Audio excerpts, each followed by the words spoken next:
In an unexpected twist, Fulton County District Attorney Fani Willis will not be taking the stand for a second day of testimony today. Willis is in charge of former President Trump's 2020 election interference case in Georgia.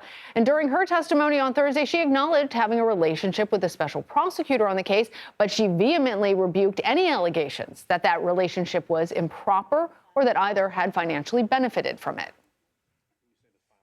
I listened to the argument this morning where Adam Abadi, I thought, did an excellent job pointing out how dishonest you were with the court on Monday.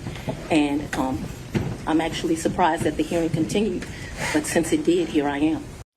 CBS News congressional correspondent Nikole Killion joins us now from outside of that courthouse in Atlanta. So, Nikole, let's just start off because yesterday when we were talking, we weren't sure if Willis was going to testify at all. Her attorneys were fighting a subpoena, and then she got up and said, I'm ready to go. But then today she decided not to testify again. What's behind that? Yeah, well, it wasn't necessarily the district attorney saying she didn't want to testify, but rather the state saying that it had no further questions for Willis. Of course, most of the questioning that the district attorney faced were from the defense team, being, the lawyers of former President Trump, the lawyers for Michael Roman, the co-defendant who filed the original complaint against Fani Willis. And, of course, there were a number of other attorneys representing the various co-defendants in this sprawling racketeering case. So those were the attorneys doing most of the questioning yesterday, which explains why it was more combative, because at the end of the day, these are people that the district attorney is prosecuting, and yet she is on the other side of the coin with them peppering her with questions. So I think that's why you kind of saw more of that defensive exchange on her part to try to clear the record. But as for the state, these are attorneys both representing the district attorney, Nathan Wade. So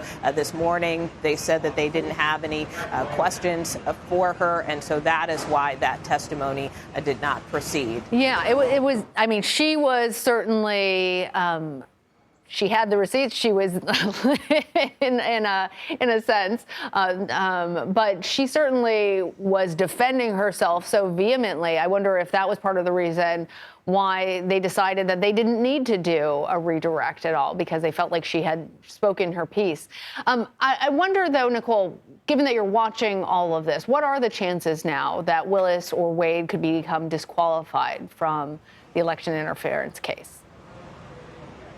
Yeah, well, I do want to point out very briefly that while we didn't hear from the district attorney again today, we did hear from her father, who testified on the stand, and he also talked about some of the threats that the district attorney has faced. Of course, one of the issues that came up during some of the testimony yesterday is the fact that the district attorney had moved out of her house into this condo, and whether or not, as part of her relationship with Nathan Wade, she and Wade spent time at this particular condo, but her father mostly talking about the fact that security was a big factor in why the district attorney moved out to this condo. He also talked about why she had a lot of cash on hand. Of course, that's something that also came up yesterday when she talked about paying Nathan Wade back.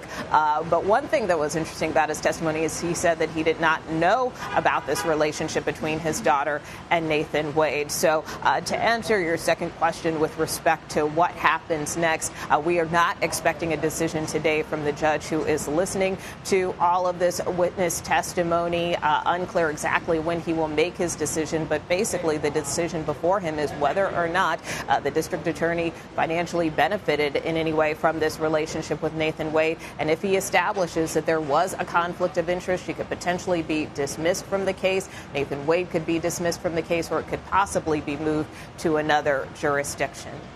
Yeah, it was interesting to hear that it was either a conflict of interest or the perception of a conflict of interest. All right, Nikole Killion, thank you.